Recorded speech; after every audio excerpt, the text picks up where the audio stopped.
هنعمل جلاش بالجبن، احلى جلاش ممكن تعملوه وتدوقوه في حياتكم. جلاش الجبن ده مقرمش كده من بره وطري من جوه كده خطير. اول حاجه كده معانا نوع جبنه، النوع الجبنه اللي انت تحبيه تحطيه على طول. تاخدي الكميه المناسبه اللي انت تعملي بيها الجلاش بتاعك. ومعايا كده فلفل اخضر، وممكن نحط فلفل الوان لو متوفر، ونحط لانشون كده نقطعه قطع متوسطة بالشكل ده. وممكن نحط بسطرمة لو متوفر، اي اجبان خضار، اي حاجة متوفرة عندنا نقدر نحطها في الجلاش بتاعنا. ومعايا كده جبنة تركي، ممكن جبنة شيدر، ممكن ميكس ما بين الجبنة الشيدر والجبنة التركي. اي نوع اجبان انتوا حاطينها، ممكن نستكفي بالجبنة الاولانية اللي احنا حطيناها الاول. ممكن نحط جبنة قريش. ومعايا كده جبنة موتزاريلا، كده طبق من الجبنة الموتزاريلا عايزينه كده يمط كده ويشد معانا الجلاش من جوه. ومعانا زيتون مخلي، ممكن اسود ممكن اخضر. ومعانا طماطم كده مقطعه قطع صغيره وممكن نستغنى عنها. ومعايا كده معلقه من السمسم، ومعلقه كده من حبه البركه.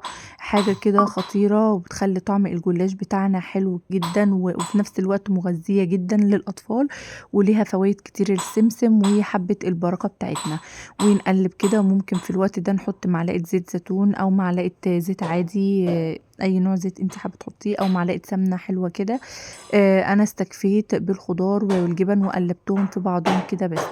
وزي ما انتم شايفين خلاص كده الحشو بتاع الجلاش بتاعي جاهز كده معايا. مجهزه في الوقت ده ورقه الجلاش بتاعتي، دهنت الصينيه كويس جدا بالسمنه بتاعتي، او حطيت كده اول رقتين كده من الجلاش، وهدم ما بين رقتين ورقتين كده معلقه سمنه. وما نتقلش السمنه بتاعتنا عشان الجلاش بتاعنا ما يبقاش دسم. ده مش جلاش باللحمه، ده جلاش بالجبن كده، لازم يكون خفيف كأننا بناكل بيتزاية بالظبط كده، تكون خفيفة وسهلة كده. ما بين كل رقتين احط معلقة السمنة بتاعتي بالطريقة اللي انتوا شايفينها ده، وهتاكلوا احلى جلاش ممكن تاكلوه او تعملوه. هنحط كده الحشو بتاعنا اللي احنا عملناه، والحشو ده كان مناسب جدا على ورقة الجلاش بتاعتي. ودي عاملة صينية كبيرة معانا جلاش خطير. واحنا طبعا ما حطناش يعني السمنة ما حطناش فيها البيكنج باودر. هقولك تحطي البيكنج باودر وتخلي وتاخدي احلى جلاش مورق وطري من جوه وكريسبي كده من بره، يعني احلى جلاش ممكن تدوقوه في حياتكم. ولو عايزاه طري من بره ومن جوه هقولك تعملي ايه. هرش كده على الحشو بتاعي معلقه حبه بركه على سمسم بالشكل اللي انتوا شايفينه ده. احنا عايزين قيمه غذائيه للجلاش بتاعنا.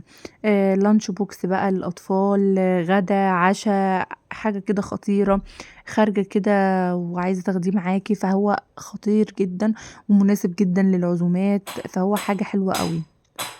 بعد كده احط الرقتين كده، واحط السمنه بتاعتي، وابدا اقطع بقى بالشكل اللي انا حباه. قطعته 3 كده بالطول، وبعدين هقطعهم بالعرض كده بالحجم اللي انتوا شايفينه ده. طبعا مجهزه الفرن على درجه حراره 180، مشغلاه كده، وادخله عادي على طول على النار على طول مباشر، ياخد لون من تحت، وبعدين هفتح عليه الشوايه ياخد لون من فوق. وطبعا هدهن وشه بالسمنه.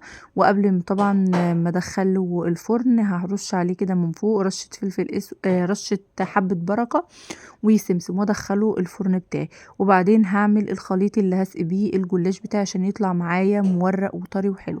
معايا بيضه كده رشيت عليها رشه فلفل اسود ورشه ملح كده، وهضربهم كويس كده بالشوكة بتاعتي زي ما انتوا شايفين كده. وهنزل بكوباية كبيرة كده من الحليب، ما ينفعش هنا شوربة خالص، ما بنحطش هنا شوربة، ما بنحطش غير حليب.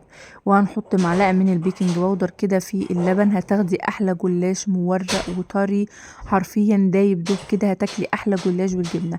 هقلبهم كويس جدا زي ما انتوا شايفين. وبعد ما يعني 5 دقايق في الفرن طلعته كده، وقمت حاطه عليه اللبن بتاعي والخليط بتاعي بالبيض كده، واقلب الصينيه بتاعتي على الجنبين كده، وبعدين ادخلها الفرن تاني.